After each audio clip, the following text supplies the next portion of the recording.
ጤናና ሰላማችሁን ፈጣሪ አብዝቶ እንዲሰጣችሁ ሁሌም የሚመኘው አወል ሰሪንጋ የግብርና ፕሮግራም ነው።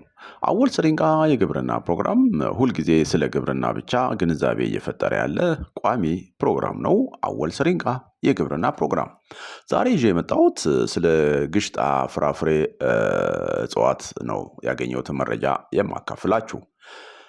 ግሽጣ አመቱን ሙሉ አረንጓዴ ሆኖ ሲደርስ የቢጫ አረንጓዴ ቆዳ ያለው ፍሬ የሚያፈራ ሞቃታማ አካባቢ የሚለማ የፍራፍሬ ዛፍ ነው።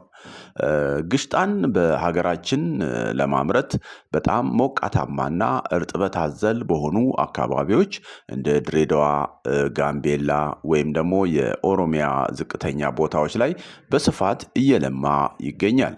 ግሽጣ ሙሉ በሙሉ ከበረዶ ነፃ የሆነ አካባቢን ስለሚፈልግና ከቅዝቃዜ ጋር ስለሚታገል ቆላማ ቦታዎችና የሸለቆ ቦታዎች ብቸኛው ተስማሚ አካባቢዎች ናቸው።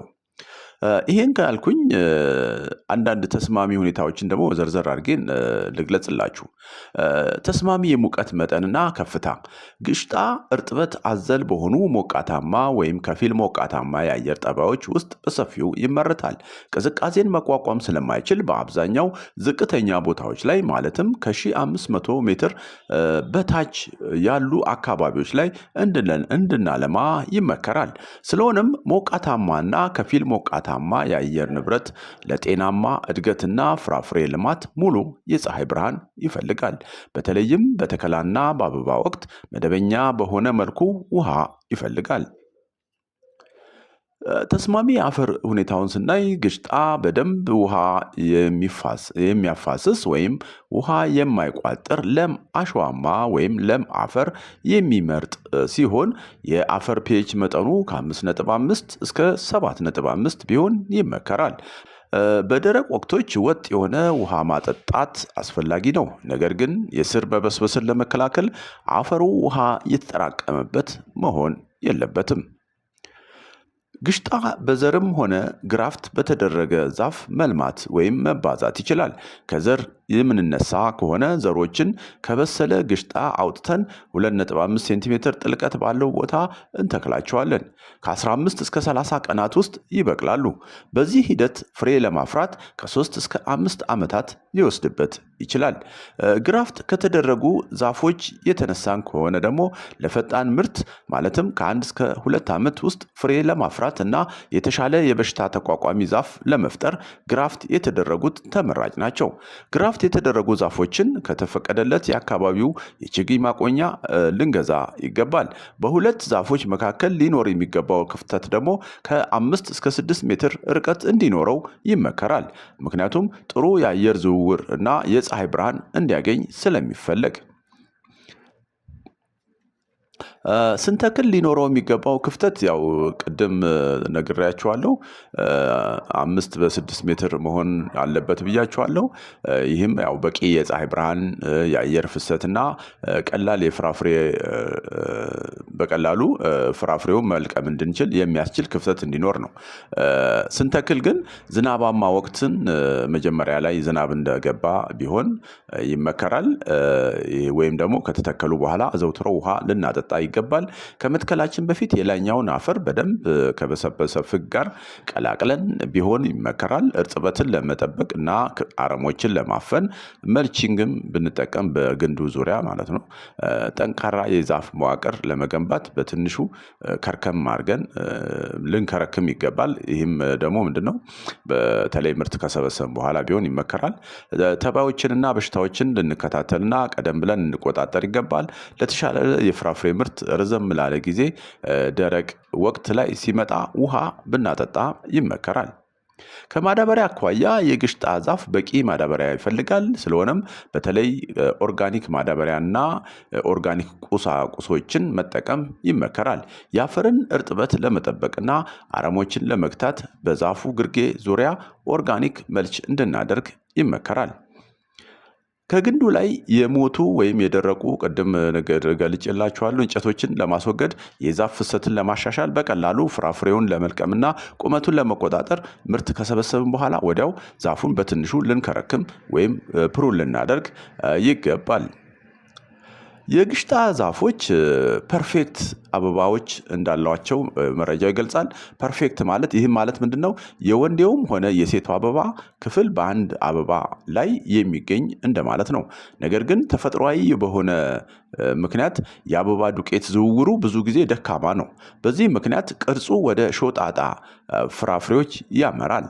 ለዚህ እንደ መፍትሄ በእጅ የአበባ ዱቄት በማዘዋወር ብንጠቀም ይመከራል። ከወንዱ አበባ የአበባ ዱቄት በትንሽ ብሩሽ መሰብሰብና ወደ ሴቷ አበባ በማስተላለፍ ችግሩን መቀነስ ይቻላል። የግሽጣ ዛፎች ለማደግ ሞቃታማና እርጥበት አዘል ሁኔታዎችን እንደሚመርጡ ከላይ ጠቅሼያቸዋለሁ። ለዝቅተኛ የሙቀት መጠንም በጣም ሴንሲቲቭ ናቸው ወይም የተጋለጡ ናቸው። ሲደርስ ፍሬው በዛፉ ላይ በማንኛውም ቦታ ሊወጣ ይችላል። በግንድ በቅርንጫፉም ወይም በቀንበጦች ላይም ፍራፍሬው ሊታይ ይችላል። ከግንዱ ላይ ማለት ነው። ከቅርንጫፉ ላይም ሊወጣ ይችላል ማለት ነው። የመድረሻ ጊዜውን ቅድም ለመጥቀስ ሞክሬያለሁ። የግሽጣ ዛፍ ፍሬ ማፍራት የሚጀምረው ከዘራን ከ3 እስከ 5 ዓመት ወይም ከተተከሉ ችግኞች ከ2 እስከ 3 ዓመት ሊወስድባቸው ይችላል። ዛፉ ሲያብብ ፍሬው እስኪበስል ድረስ ከ4 እስከ 6 ወር ይወስዳል። አበባ ካበበ በኋላ ማለት ነው። ጠንካራ ቢሆንም ትንሽ የቢጫ አረንጓዴ ሆኖ ነው ፍራፍሬው መሰብሰብ ያለበት ማለት ነው። ከተሰበሰበ በኋላ ለመብሰል ከ2 እስከ 4 ቀናት ሊወስድበት ይችላል። አንድ ዛፍ በአንድ ዓመት ውስጥ ከ60 እስከ 70 ፍራፍሬዎችን ሊያፈራ ይችላል። ፍሬው እንዳይጎዳ በሚሰበሰብበት ጊዜ በጥንቃቄ መያዝ ይኖርብናል። ፍሬው ነጭ ስጋ ያለው እና ጣፋጭ መራራ ጣዕም ያለው ሲሆን በቫይታሚን ቢ እና ሲ የበለጸገ ነው። ይህን ካልኩኝ የግሽጣ ፍራፍሬዎች የጤና ጥቅሞችን በመጥቀስ ላጠናቅ። የግሽጣ ፍራፍሬዎች ሰውነትን ጤናማ ለማድረግ በሚረዱ አስፈላጊ ቪታሚኖች፣ ማዕድናትና አንቲኦክሲዳንቶች የበለጸጉ ናቸው። የመከላከል አቅምን ያሳድጋል። ምክንያቱም በጣም ጥሩ የቫይታሚን ሲ ምንጭ በመሆኑ የሰውነትን በሽታ የመከላከል ስርዓት ለማጠናከርና የሰውነትን ከበሽታዎች ለመከላከል የተፈጥሮ መከላከያን ይደግፋል። ሴሎችን ከጉዳት ለመጠበቅ የሚረዱ ተፈጥሯዊ አንቲኦክሲዳንቶችንም ይዟል። አጠቃላይ ጤናንና ጤናማ እርጅና እንዲኖረን ሊያደርግ ይችላል። ከፍተኛ የምግብ ፋይበር ይዘቱ ጤናማ የምግብ መፈጨትን ያበረታታል። የሆድ ድርቀትን ይከላከላል እና ጤናማ አንጀትን እንዲኖረን ያደርጋል። ግሽጣ ፖታሲየም እና ማግኒዚየምንም በውስጡ ይዟል። ይህም መደበኛ የደም ግፊትን ለመጠበቅና ጤናማ የልብ ተግባርን እንዲኖር ይደግፋል ማለት ነው። እንግዲህ ዛሬ ስለ ግሽጣ ያገኘሁትን መረጃ ለማካፈል እና ግንዛቤ ለመፍጠር ሞክሬያለሁ። አንዳንድ ጥያቄዎች አሉ። በትርንጎ ላይም ብትሰራልን የሚል ሀሳብ አለ። የራሱን ወረፋ ይዞ ይስተናገዳል። አወል ስሪንጋ የግብርና ፕሮግራም ሁልጊዜ ስለ ግብርና ብቻ ግንዛቤ ለመፍጠር ነው ጥረት እያደረገ ያለው። ይሄን ስራ እንግዲህ የምንሰራው ምንድነው? ያው እኛ የመንግስት ሰራተኞች ነን። በግብርና ምርምር ማዕከል ውስጥ ነው የምሰራው እና ባገለኝ ትርፍ ጊዜ እንደዚህ አይነት የግብርና ዘርፍ በብዛት ሚዲያው ብዙ ቅርብ አይደለም ለሚዲያው እና ሚዲያዎችም ብዙ አይፈልጉትም።